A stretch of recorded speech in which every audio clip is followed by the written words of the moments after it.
Hi and welcome.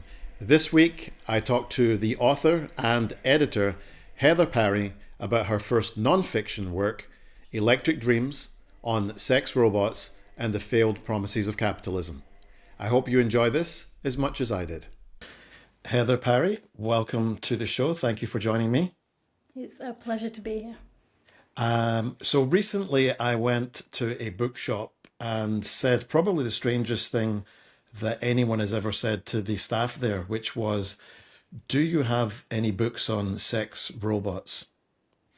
And to my surprise, the answer was yes. And they gave me this, which is a copy of your book, which is called Electric Dreams on Sex Robots and the Failed Promises of Capitalism, which I read and enjoyed. And I just wanted to talk to you a bit about what brought you to write this book and some of the ideas and arguments that you put forth in the book, because I think there's a lot of interesting scope to have some kind of philosophical discussion around it. So I guess first of all is that you're primarily, I think, a fiction author, and this is your first non-fiction book. Mhm. So what was it that prompted you to want to write this? Well, I am a recovering philosophy student, so I have always been very critical of certain ideas and things like this, right? And the way I became interested in this topic really was through philosophy because, in the 20 years since I studied philosophy, the tech industry has started making wilder and wilder claims around robots and AI and embodiment and consciousness and all these kind of things. And as someone who studied philosophy of mind, I always read these headlines and these articles and these research papers and these nonfiction books, and in anticipation of finding out how they had solved the problem of the mind. And as you can imagine, you read these books and then you realize that they haven't at all even kind of attempted to solve this problem. They just pretend that it doesn't really exist. So it was through that frustration that I really got into thinking about robotics and AI.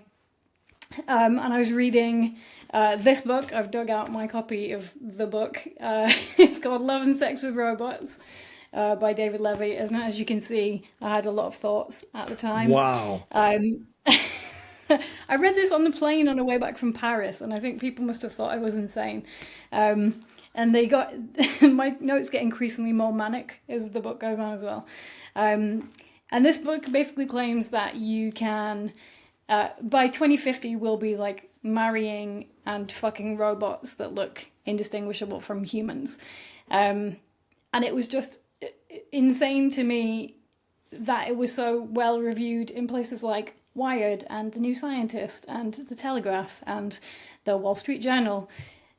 And they're like, it's a fascinating hypothesis, and no one pulled out, the ideas, the misogynist ideas or the racist ideas or, the kind of anti-human ideas that are in there, not just about like robots, but about people as well.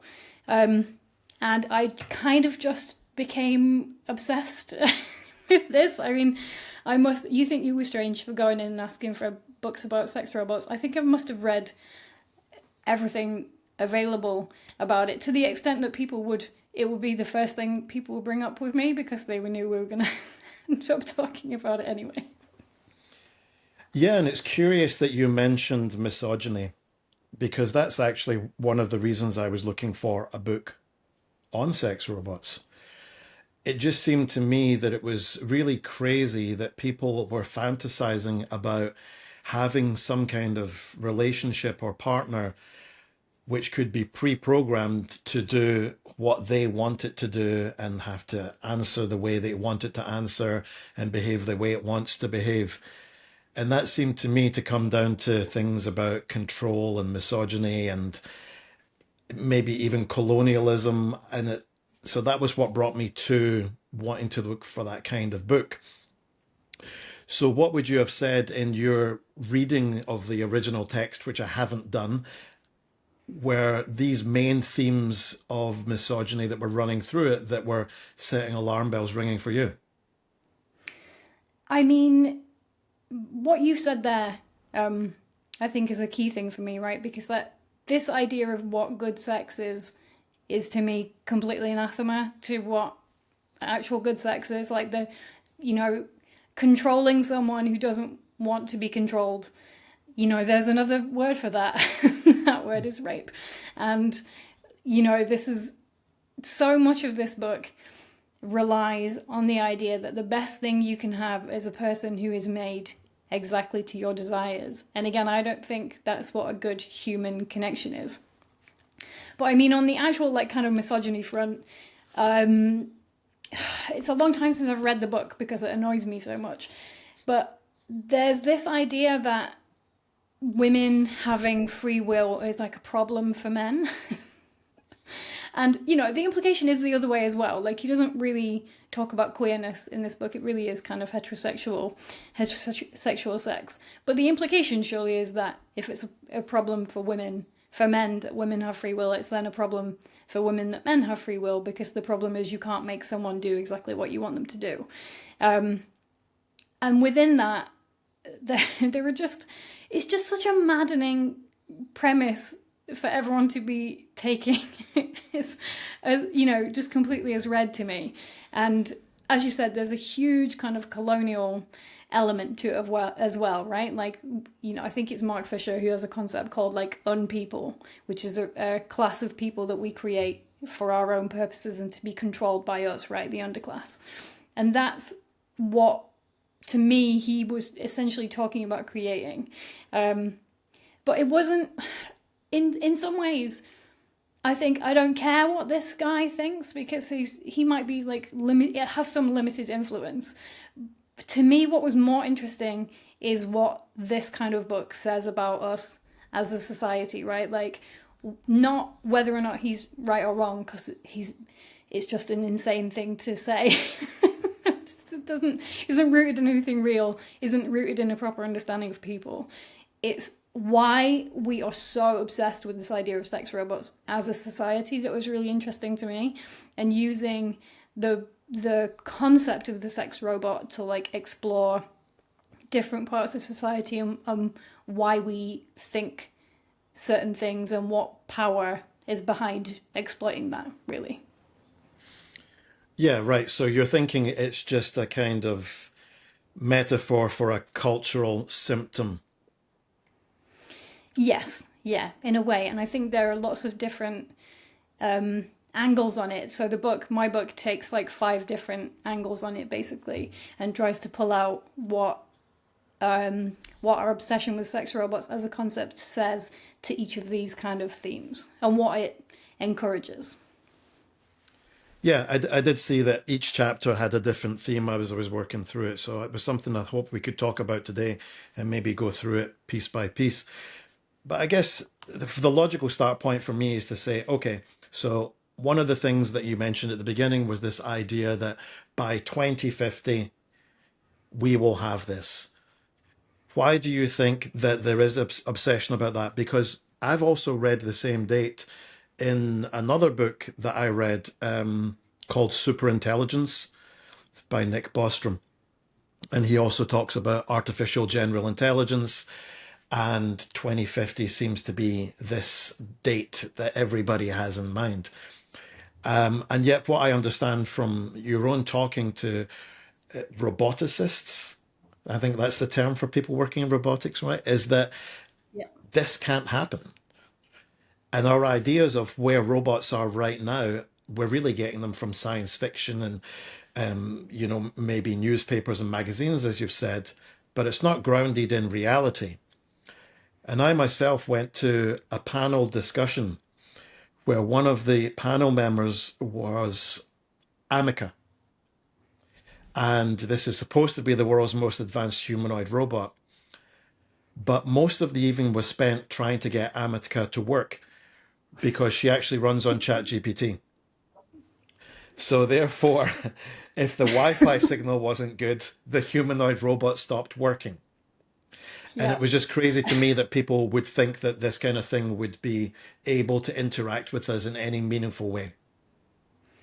Yeah. I mean, that is that says so much. Just before we jumped on this call, I saw a video that's called something like "Japan did it," like most realistic humanoid robot ever made, and you watch the video, and it's just like the most horrific thing you've ever seen in your whole life. Like, it's not so much uncanny valley as like uncanny like depths of the ocean, right? Like you uncanny Mariana Trench. There's no getting out of that. There's just the gap between what it purports to be and what it is too wide or too deep. Um, for me, it's kind of like the question of like, is it possible? Is only one part of this. The other part of the question is, do we? Is it something we actually want, right? Like, and this is what you get from talking to roboticists. There is no reason, there is no real reason to make a robot look and operate like a person because number one, we already exist quite successfully, I would say. Number two, we're really not logical as as a kind of like shape, as an operational shape and process, right? Like every part of everything that keeps us alive and functioning is here, is quite vulnerable. I like to use the term stabbable. You know, like it only takes one knife slipping in between one part, you know, your between like your ribs to kill you. We're very vulnerable in lots of ways. And you can knock us over, right? This is one of the main issues with like humanoid robots. Someone could just push them over, and our ability to kind of right ourselves, but also to weather physical damage is kind of incredible. Whereas with robotics, that would be very expensive. It's not, we're not efficient in terms of kind of how we use energy in that, you know, or for speed, you wouldn't have something that stood up, right? This is why, you know, I make reference to Robot Wars in my book, but it's really instructive as to what actually is functional as a robot, right? Because they were all very low down. None of them had legs. It would have been a complete waste of everyone's time. And in all the ways that we're kind of vulnerable, efficient, we're kind of amazing as well because we do all the things that we need to do with this vulnerable, inefficient body on like 2,000 calories a day. Whereas if you were to make a robot body do all the things that our body does, the energy demands would be enormous. And if you've ever kind of been in society with a robot at all, you know that they can do something for about 20 minutes and then they have to be plugged back into the massive battery in the wall. And that's, you know, very, very non-functional robots, things that are operating on segways, things that have like, you know, blinking eyes and no other facial movement. So one question is, can we? Another question is, do we want to? And really, within the robotics world, there's not a huge pull for something that looks humanoid. That is more to do with hype and more to do with convincing people where technology is. And I think this is why 2050 comes up a lot, because it sounds very futuristic, right? Like it's only, you know, a couple of decades away, but it sounds like 2050, you'd get that in like a Arthur C. Clarke story as a date where something happened, but it feels close enough to be exciting as well. So I think science fiction really does have a lot to answer for. I don't think it's the fault of science fiction writers. But I do think it's why we've got someone like Elon Musk talking about colonizing the moon, which is just simply a maniac thing to say. And it's why we've got this idea that if we want anything from technology, it's to recreate people, and that if we do want to do that, we can do it within 25 years. Yeah, I mean, what you've said there ties in a little bit with the panel discussion I mentioned already, which was that Amica has a female voice. And that seems curious to me. Why would you give a female voice to a non-human entity? Why have we still turned it into something binary? And the answer that we got back was that it's less threatening. People are already feeling that we're in a state of fear around AI and robots and Terminators and that kind of thing. And so therefore giving it a female voice made it less threatening. And I was wondering if that's really the only thing that brings us to the desire to have a human shape to this, is the idea that we might find it less threatening. But I'm not convinced on that either, because I understand that there are a dichotomy of hopes that were written. I think it's by Stephen Cave at the Centre for the Future of Intelligence at Cambridge, that there's four hopes, which are that AI will give us immortality, a life free of work, fulfillment of desires, and power over others. And the fears where we'll become obsolete, alienated from each other, that there'll be some kind of turn against us by robots, and that we would lose our own identity. But it seemed to me that if we're passing human traits over to robots, that actually amplifies the loss of identity fears that we have.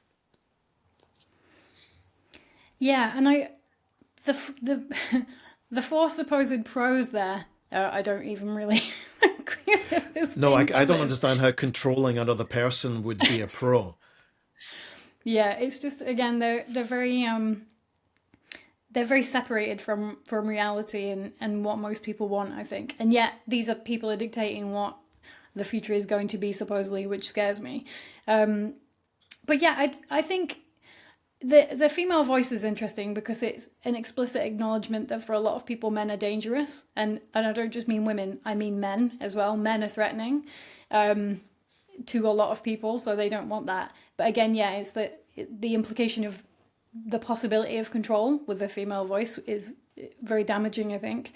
And yeah, the idea that they're just less scary. I mean, I would find a robot dog a lot less scary than a robot person coming towards me, or like we've got things like Roombas. Like, if you actually look at the robots we interact with all the time, they don't look like people and they don't need to look like people, and actually people accept them on the basis of what they are, which is a robot vacuum that's incredibly helpful, doesn't need to look like a person, doesn't need to come and talk to them, etc.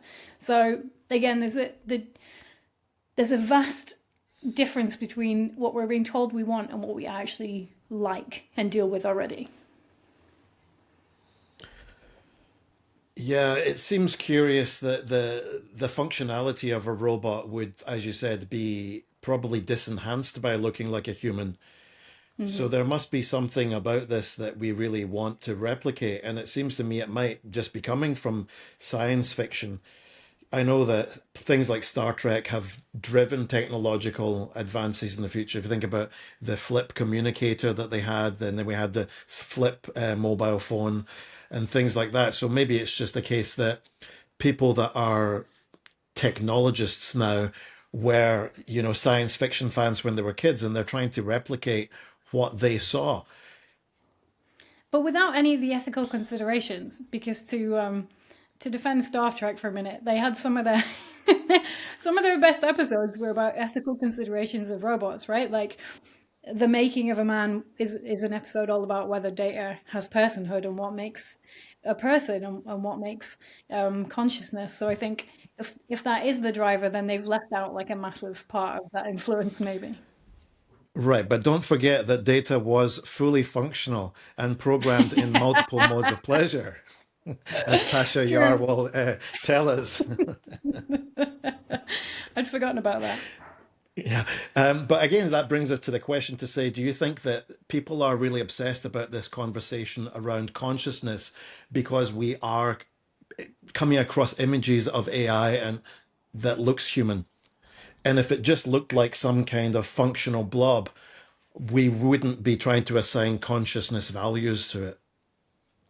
Well, that's interesting because we're not coming across AI as embodied at all, right? Like the main manner in which most people interact with AI now is through chat. There's no kind of human element to it whatsoever, is in a visual sense. So we don't have a problem with the idea of like a disembodied consciousness, although I think you might do if you have spent any time thinking philosophically about things. I just think there's so much. So I think basically the primary product of these industries is hype, and it is to drive investment. so that they can consolidate wealth where it already lies, basically. I mean, I think that's what OpenAI is doing more than anything else.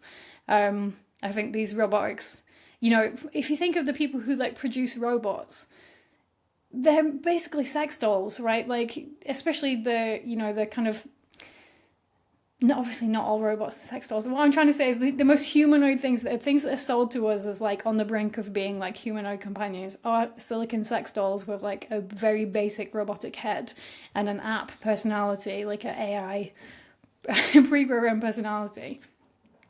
But the actual functionality of AI, because AI does have really helpful functions for very specific, limited applications, these are so far away from each other. And the idea that one day we will have like an AI consciousness that you can just put into a very, very humanoid robot, and the fact, the idea that's going to happen within 2 decades just seems completely far-fetched to me. Like it literally is just science fiction at this point. Yeah.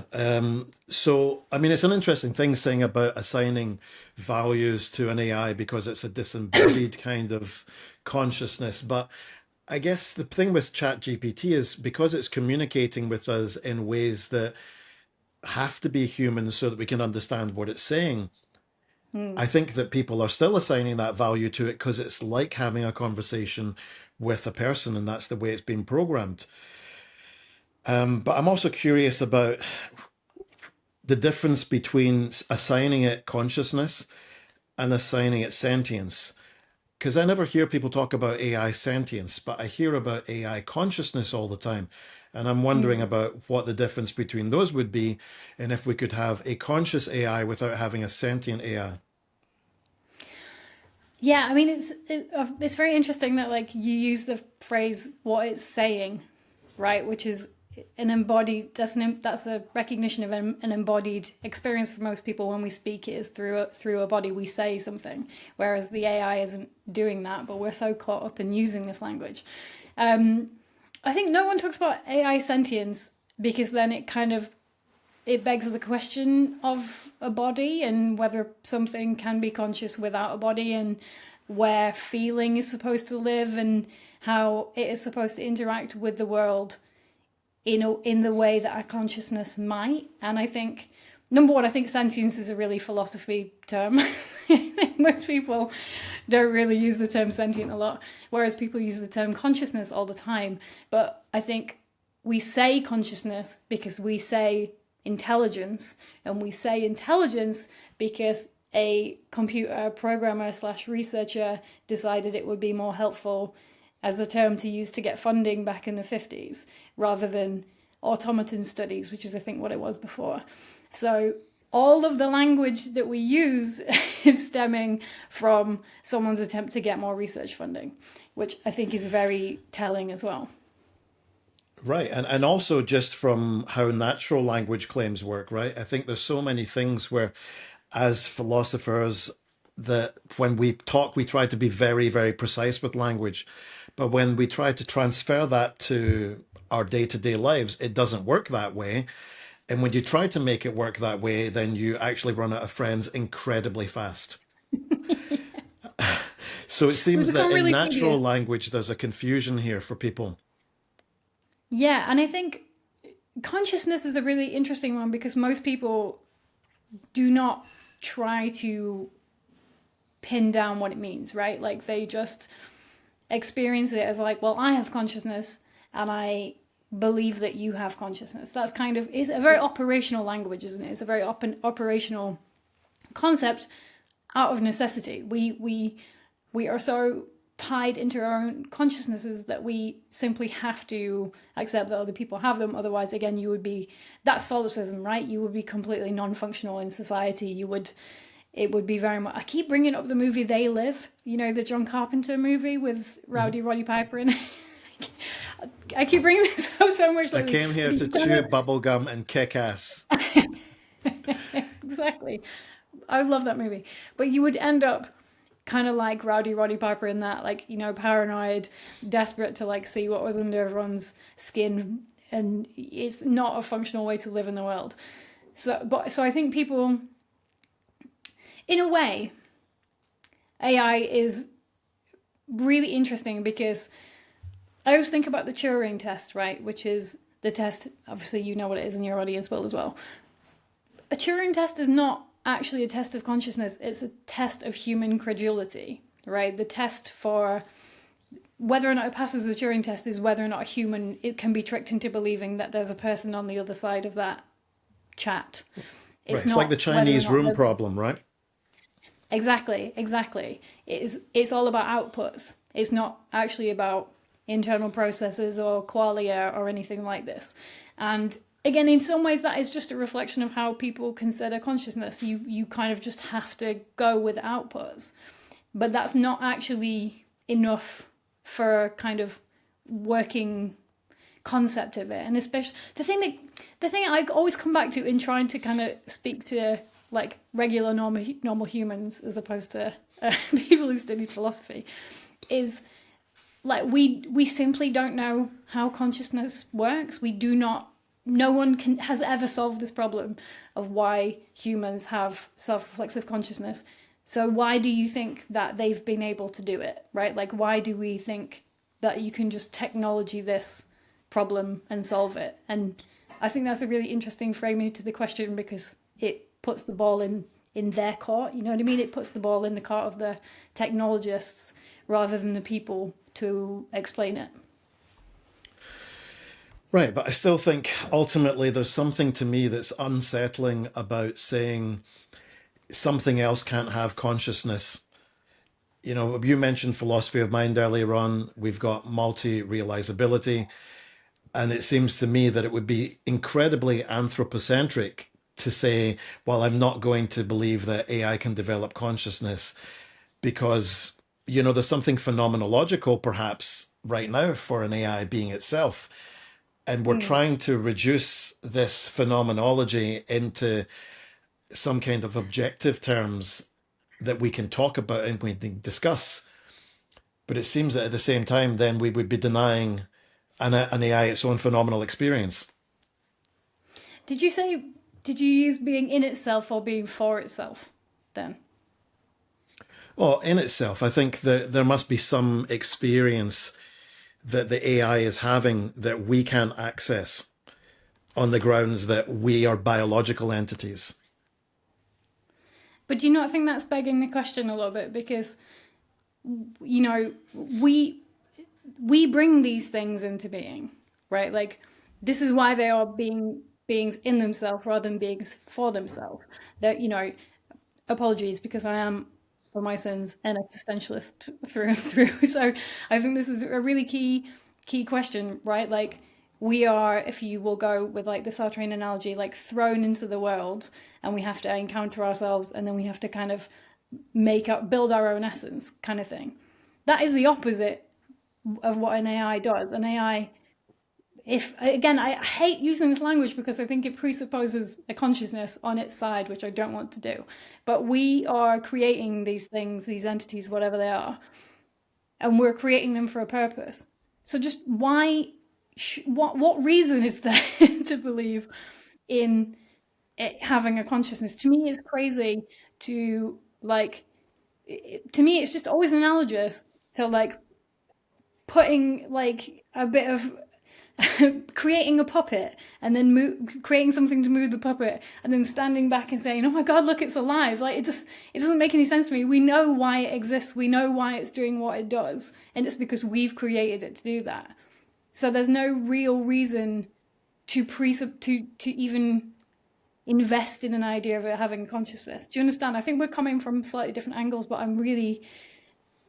I can't get out of mine. Mhm.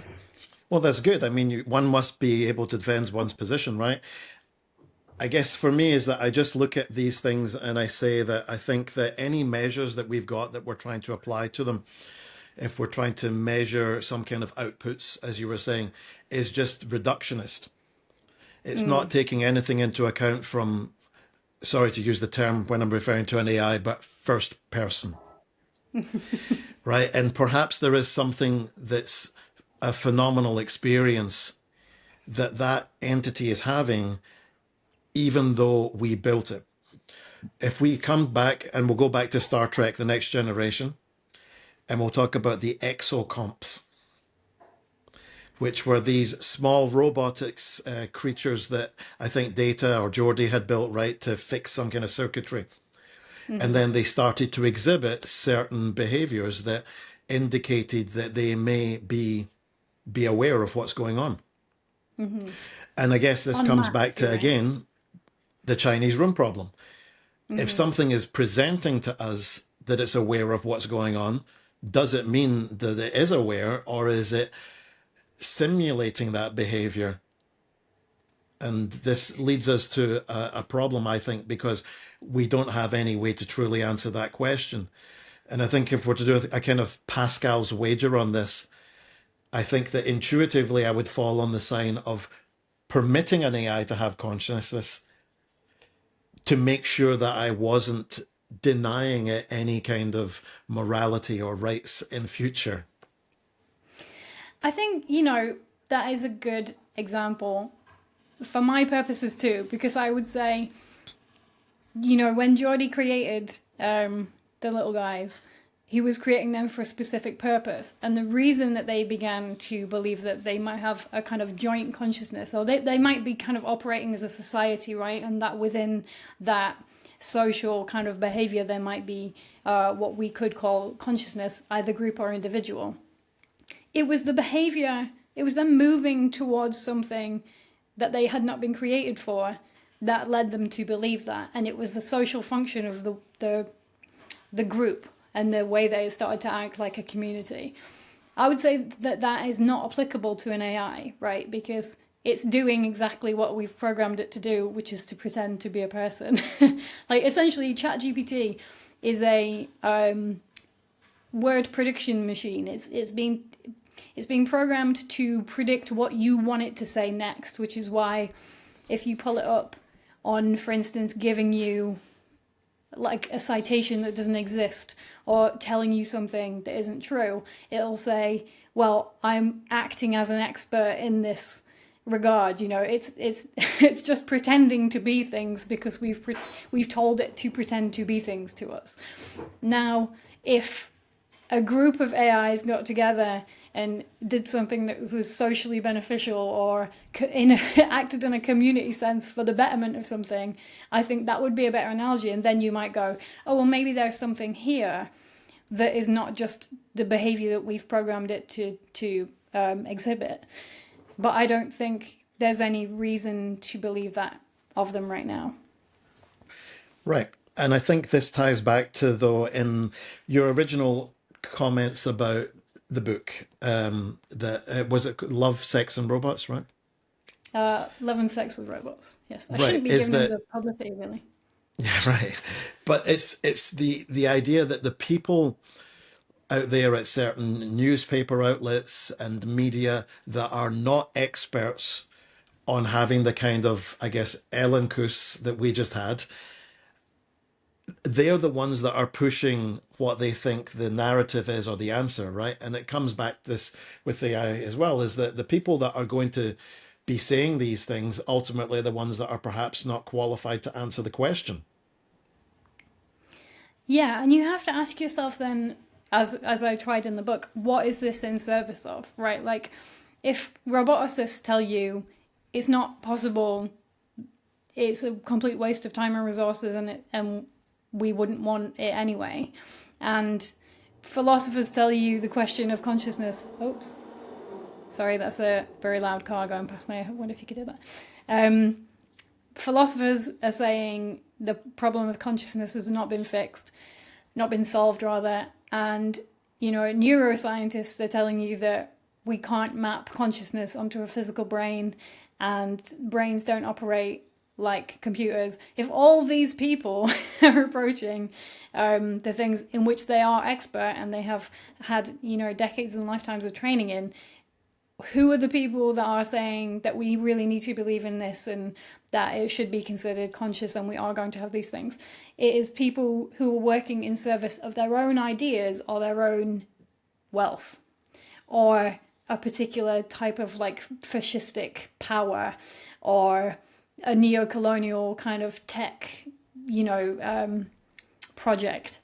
And I think, in a way, with my book, the kind of sex robot angle is like a red herring, really, because what I really want you to think about is feminism. I want you to think about neocolonialism. I want you to think about racism. And I want you to think about what happens when you are told to pull away from human relationships because they're difficult and full of friction, and that actually you'll be a lot happier if you are sat at home with your, Sophie Bot 2000 who will do everything that you want her to do. Like, I want you to actually think about what these futures might look like and whether you are actually going to be happy when the only thing that you have sex with has no consciousness and doesn't exist. And will you feel, what will happen when you've removed yourself from human society? I think these, to me, are the really big questions around this topic. Yeah, I can't disagree with you there. I think you're right. Yeah, it was smart to use robots as a way to get into talking about these deeper issues. So let's talk a little bit about that for a moment. So you mentioned feminism, for example. So what is it that you think specifically about sex robots is it that's going to undermine feminism as a movement or an idea? I mean, there's a lot of different angles. I also don't think that, like, there's a thing called the Campaign Against Sex Robots, which I also think is really poorly rooted and is actually not wonderful. But to give you a specific example from David Levy's book, he says he's arguing for a type of kind of robot consciousness because he's arguing that you can really be in love with. Let's just presume that we have a robot in the future which looks indistinguishable from a person, acts indistinguishable from a person, which is his phrasing. So let's give him that. Let's presume that you have a Stepford wife level robot, right? And if she tells you she loves you, he needs you to want to believe that. Otherwise, there's no possibility for love, right? Because you're essentially just like masturbating into a robot. If you believe that it has a personhood, if it believes it can feel things, you will believe in that reciprocal relationship of love with it. So he says, if it tells you it feels things, then you should believe it. And the problem there is that if you are creating and programming something, you are forcing it to say something to you. And I think there's a real danger there that you then convince yourself that if you can make someone consent, for instance, they really do consent, which is really undermining a lot of work that feminists have done over the last 20, 30 years about the nature of consent and what it means to be empowered to say no, to push back, that yes does not necessarily mean yes because you can make anyone say yes. There's financial reasons, physical safety reasons, all these kind of reasons that someone might say yes or they might be incapacitated, or they might not actually have the ability to say yes or no. These are really important conversations we've had. And I think that argument from David Levy completely undermines that. And I find that like really, really, really dangerous. Yeah, I think it's in the Republic that Plato talks about cows in a field slowly grazing. And this is really an image to me about that we're a kind of a product of what we slowly graze on over time. And Mm, when we come to a scenario where we've got sex robots and we're in a situation where we can program them what to do and what to say, and like you've said about consent, and we're creating an environment for ourselves at home where we're throwing all of that out the window, then that's what we're grazing on over time. And if we've got lots and lots of people within society behaving this way, then ultimately society itself begins to change very, very slowly. And we're working towards undoing the huge strides that have been made forward.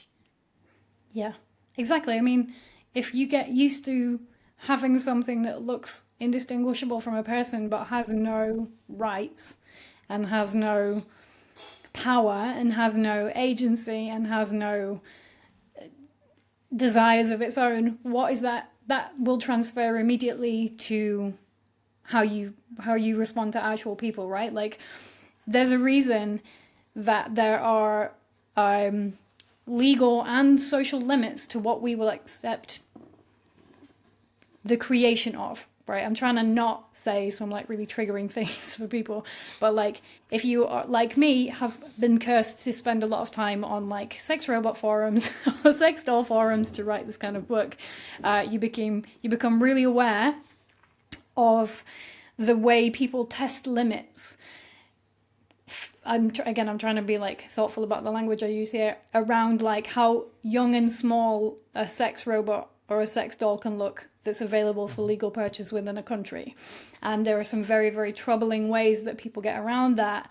And the reason that we have laws there is because we do believe in transference, right? We believe that if you can have a doll that looks in these ways, then that might encourage a real behavior that we really don't want to encourage. So we do operate on the basis that if you are allowed to behave a certain way to things that aren't human, that will encourage poor behavior. It's why we don't like people. That's why we don't let people abuse animals, right? Like, number one, we believe in their sentience, we believe in animals' rights, but also as a novelist, the way that someone's written a psychopath in a book is if they kill a dog really early on because we think it shows a complete lack of humanity, as an analogy. So I think creating a world where other people exist for your purposes with no agency to do exactly what you want and which can't respond to violence or abuse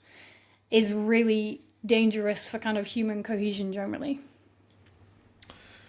Yeah, and something you mentioned there makes me think of something in terms of epistemology as well, and perhaps moral consideration, which is that you mentioned that we've got a scenario where we've got some kind of robots that are indistinguishable from human beings. And it would seem to me that if we're in a scenario like that, which I don't believe will ever happen, because I think we will have to have markers against that kind of thing. But it would seem that then we're only dealing with a human by blind luck, right? Yeah. Because we've got this red barn facade county, right? That it's only by blind luck that I'm in front of the only real red barn and not in front of a facade. And it comes to the same thing with these robots, is that if there are lots of these in society are indistinguishable, how does that affect how I behave toward real people? Because I'm not sure anymore if it's a robot or a real person. And now do I begin to have a mixture of moralities and a mixture of ways that I treat other entities? Yeah, I think that's a really good point, but I would take it further and I would say we already have that, right? Like, we do not operate on the assumption that everyone else is the same as us. We have systems of racism, systems of sexism, systems of colonialism. We already cannot be trusted as human people to assume that everyone else has the same agency, the same dignity, the same level of consciousness that we do. And this is not a new problem. This is a centuries old problem, right? Like, as long as there have been human society, there's been a structure of who is the most a person and who is the most unperson, if we can use that term again. This is why when I talk about these things, I talk about not like new problems they're introducing, but the way they're like furthering huge social problems that we've already got. And, to make a just slightly sidesteppy point, this is also an issue we're having with AI, which is that they're spouting really racist or sexist things because it's just all these things are trained on us.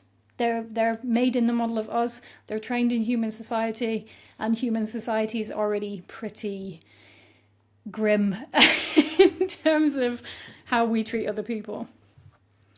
Yeah, I think people don't realize that it is just trained on other human inputs.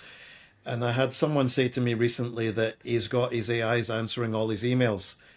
And he said the reason for that is he's trained it to be like himself. So therefore, he thinks that these people have got no complaints because they're getting a genuine response as if it was from him. And I found this notion absolutely terrifying. Yeah, you know what? I got an email the other day. I publish a little literary magazine, as you can see here, as part of a little team. And one of the team members emailed me and Gmail. I didn't do a single thing. I didn't respond. I didn't put any prompt in whatsoever. I didn't even type. And it suggested a response. a whole email response. And the scary thing to me was that is exactly what I would have responded. The phrasing wasn't correct, but there were distinct questions. And the the answers to the questions were quite progressive, because I think I am, there are questions about how much we should be paying people, putting up rates, how we best support people. And it was like it had understood my responses, because obviously it's read all my emails. The AI has just been reading all of my emails on that Gmail thing through no consent of my own, and it couldn't get my voice, but it could get my opinions. And I find that to be terrifying, to be honest. Yeah, and the idea that we would be willing to accept this, right? To pass off some aspect of our own communications with people and the way we represent ourselves and just pass it off. And like you've read the email and said, well, this is very similar to how I would have responded. But most people that are using those systems, well, they're not double checking. They're just letting the AI do its thing and just automated sending out responses. And I think this presents a big problem. Yeah, completely. I think, we talk a lot about like making machines like people. And I think the thing that I found most frustrating, because I am like really, really anti-generative AI, right, for a number of reasons. I'm a writer. I think about the environment. I think, all these many things that we could go into, I'm sure. What has shocked me most is how desperate people are to be machines. Not that we're trying to create machines that are us, just the willingness that people are uploading themselves, like just using machines for everything that to me makes life worthwhile. Like human communication surely is one of the key things. And yet we're just like, no, you do it. Take my voice, act on my behalf, remove my agency, turn me into the algorithmic version of myself that you've managed to glean from what I've put online. Like I just can't, I can't get it, Kevin. It really, really makes me sad. No, but it's also a new specific type of knowledge. So I was reading about this thing called prosthetic knowledge. And it seems to me, it reminds me of Andy Clark and David Chalmers' extended mind, which is where obviously I've got phone numbers now in my phone, but not in my mind. So my phone is an extension of my mind into the universe around me. And it seems that there's now types of knowledge that are only accessible to people that are using technology.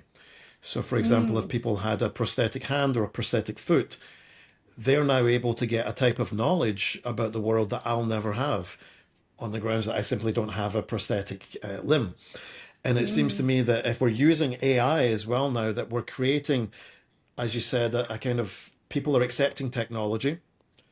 So we're moving to post-humanism, and those people have a type of knowledge that's specific to their interaction with AI that people that don't interact with AI will never have. So we're moving into two different tracks of humanity. Yeah, that is really interesting. But I do think, we really do have to see AI behavior as mimetic, because it is. It is literally mimetic. Like it's recreating. It's not invented. Like I'm trying to think, what is that knowledge? Like it can be experiential knowledge, right? Like sometimes I hate chat GPT, and once in a while I ask it something so I know, so I can I can speak from a position of very low experience as opposed to none. But I think that people who use ChatGPT are getting knowledge. I don't know if I do. And what you were saying about then made me think of this book that I have not finished reading, as you can see from where my pen is. It's called The Eye of the Master by Matteo, is it Pasquinelli, who's an Italian philosopher. And it's amazing because he reframes human labor as the heart of artificial intelligence, right? Like the the literal physical labor of people is what AI is built on. And not even just like the AI we're talking about now, like machine knowledge from like 2 centuries ago. The ability of machines to be automated is based on a very embodied human physical knowledge that is then kind of, algorithmized, if you will, into these like huge, very technical machines in factories and things. And there's a reason that I've paused on it is because it's very quite brain intense for someone who's not doing philosophy on a daily basis. But it's really good, and I think it's a good counterpoint to what you were just saying then, because I think we can get so lost in like the metaphors of AI, and I think that's intentional. You know, I think that you do have to see so many of the bits of language around AI as metaphors, and you have to be really careful that we don't start seeing them as factual descriptions. Right, but do you think that you mentioned mimetic there? So if I was someone who became completely reliant upon using AI, then the way that I embody the use of AI in my life would be diegetic, right? Because it's formed a Mm-hmm. part of my narrative living. Mm-hmm. So there's some kind of transmogrification of mimetic to diegetic once people become reliant upon the AI. Yeah, and I do think that is again, I'm more interested in what's happening to the person than I am in what we can say of the AI.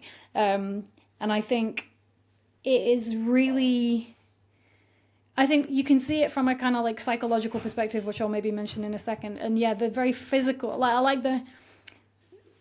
I like the prosthetics example there because it does feel very like it is an analogy, but it seems to be a very kind of usable analogy.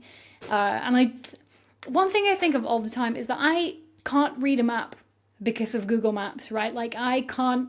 I I've lived in the city I live in for 7 years, and I can't get around here without Google Maps.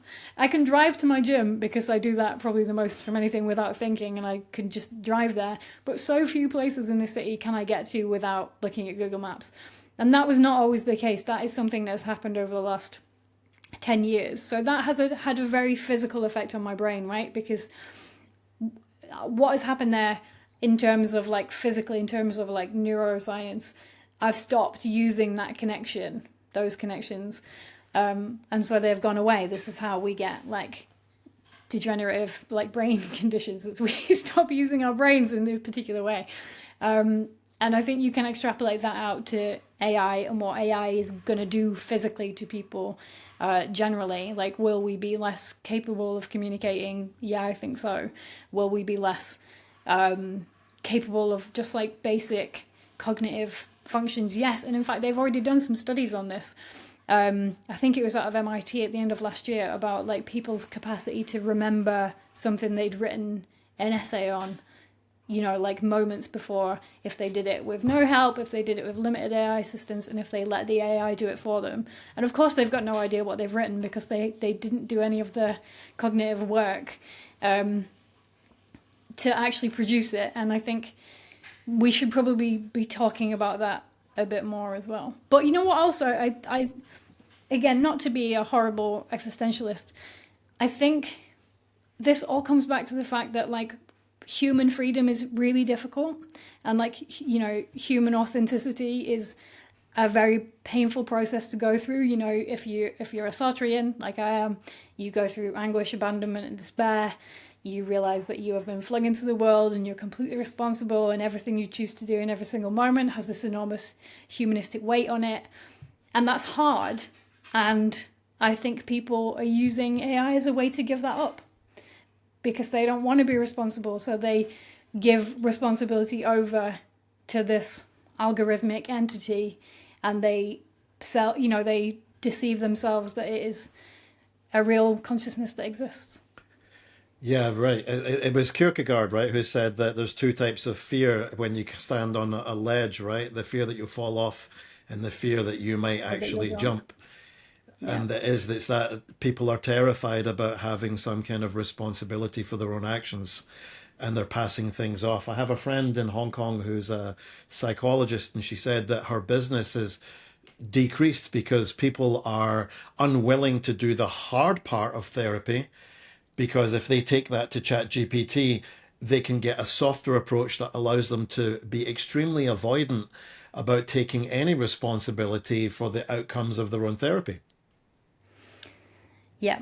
Yeah. I mean, my partner is a therapist, and has a lot of clients who have used ChatGPT in these ways. And, I will say that these clients are like, from your friend as well, the people that they see are the people who know they have a problem. So actually, it's the people who are most vulnerable that you don't see because they are too far gone to recognize what the issue is in their lives when they feel hollow and they feel isolated and they can't make connections to human people. There actually has to be a string still there for someone to pull on it to get help.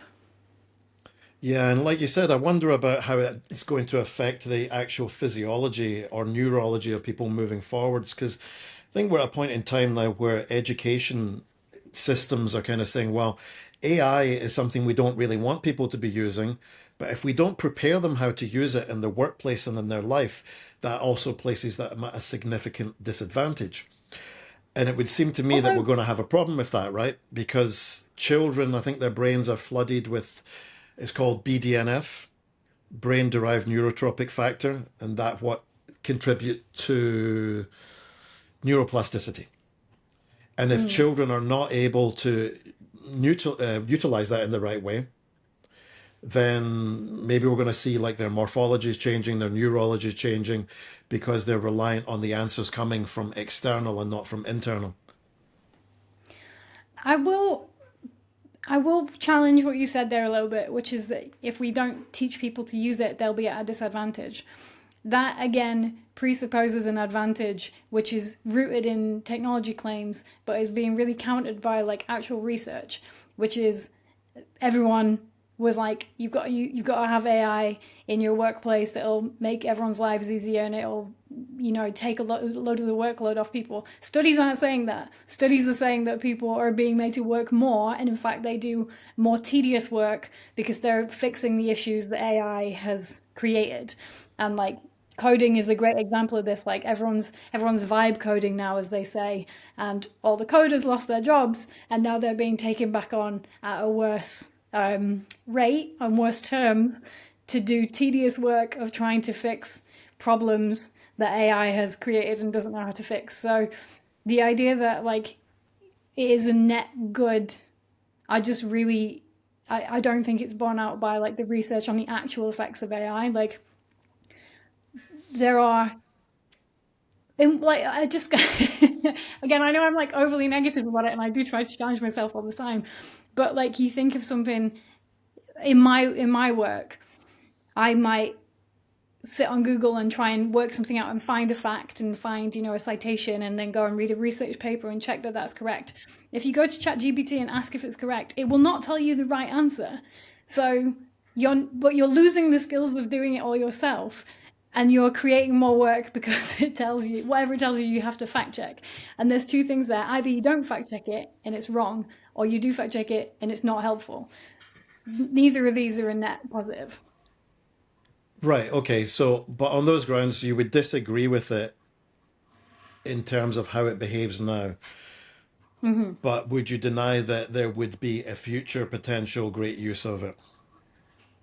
And what I conditions would think have to be in place for it to be like utilitarian and that would be for the greater good? I think again it depends on what we're talking about because AI has really specific, very useful applications.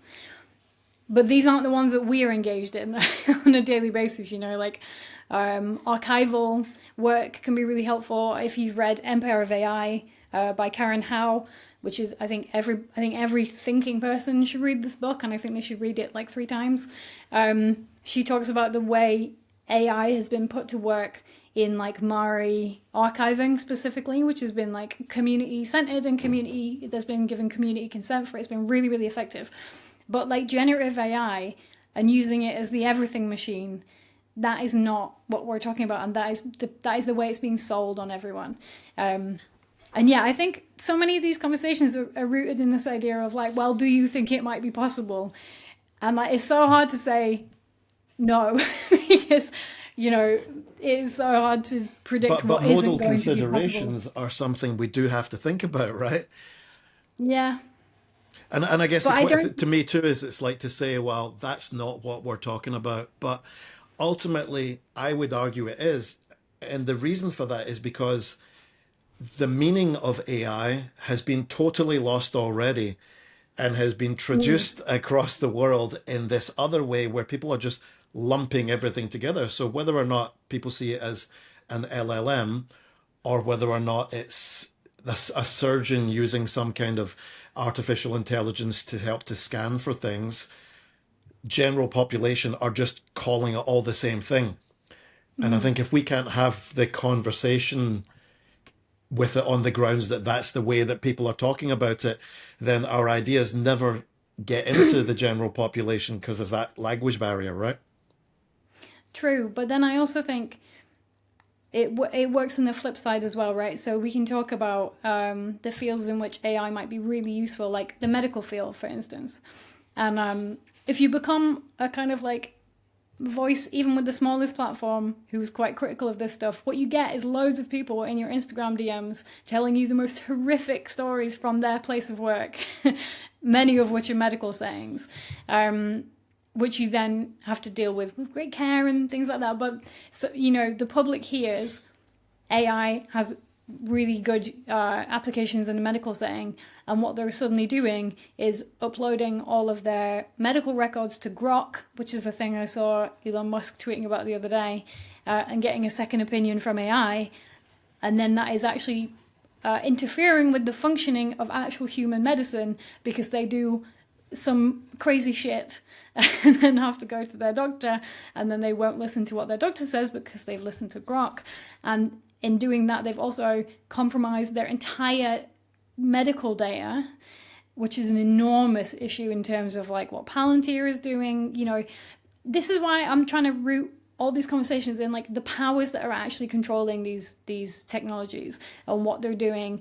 And I do think it is interesting in some ways to be like, well, what might this be in the future? But I think in a lot of ways it's irresponsible, because the conversation should be, well, what is it now? And who is deciding what it might be in the future? Because again, a friend of mine is an animator, and I talked to him about like how generative AI could be useful in what he does, because I was like, maybe this is a field that can be really, hugely time intensive, bad working conditions. And the things that he might actually want it to do, it's not being made to do. So I really think the conversation should be, what are the dangers? Because the potential is amazing. And you get these people saying, there'll be UBI for everyone and no one will ever have to work. There's no reason to believe these things. We can say, yeah, sure, maybe it'll take away our jobs and we'll have UBI, even though there's absolutely no reason to believe that these people would want UBI for people. Because what they want is consolidation of their own wealth. I really think it is much, much more responsible to talk about what's happening now, what the dangers are, the ways that it has been using to oppress and diminish people now, and what we need to do to get control as it goes forward. Yes, and I guess like a lot of people would push back on that too, right? And just say, well, that absolutely smacks of paternalism. And what right do you have, or does anybody have, or a governing body have to say about how I use AI or technology or a robot inside the four walls of my own little castle? I And think how that would how would you respond to that? I think that assumes that what they are doing is of their entire free will, uh, rather than being shaped by the powers that already exist in the world, right? Like, if you no one started using ChatGPT as a therapist because it wasn't suggested to them, or it wasn't promised. The promise of ChatGPT gave itself to you then using it. No one was like, I'd like to have a text prediction machine that I can use instead of a therapist. Like, these forces are already at work, and we're already playing in their world. Like, I can't remember what I was talking about the other day with my partner, but we were like, essentially these powers create the stage on which we all have to play, and to pretend that we're all like free agents, uninfluenced in the world by technology and political, metaphors and Star Trek, these kind of things. No one's trying to like control what people do. They're trying to control the power that is They're trying to critique the power that is working on us and actually create a space for greater free will with people, rather than allowing us all to just be pushed forward into a society that actually doesn't work for anyone apart from those at the very top. And that's kind of what I brought the book round to at the end, was this idea that, like, actually, if you get what you want from sex robots, if you get what you told you should want from them, it's still not good for you. Because, like, if you end up with this robot that's indistinguishable from the most, gorgeous person you've ever seen in your whole life, if you get a living, functioning Pamela Anderson, you're still just at home on your own with this thing, completely having lost society, unable to get an erection outside of Pamela Anderson robot's influence. Is this really what is going to make you happy in the world? I don't think it is. And I think that's a very good note to end on, because that's a powerful message. So tell me, I mean, I enjoyed the book. Where can people Thank you. find this? In all good bookshops, all over the country. You can get it from 404 Inc.'s website as well. Your local indie bookshop should be able to order it in, get it there instead of Amazon, if you can, for reasons that I'm sure have become clear over this conversation. Yeah. And where can people find you? You have a website, right? Yes, I have heatherparry.co.uk. I also have a Substack called General Observations on Eggs, where I talk about all these kind of things and then slag off major movies from time to time. And I also have an Instagram, which is Heather Parry Writer. Okay, awesome. Thank you so much for your time. I really enjoyed the conversation, and thank you for taking the time to spend with me. Oh, I enjoyed it too, Kevin.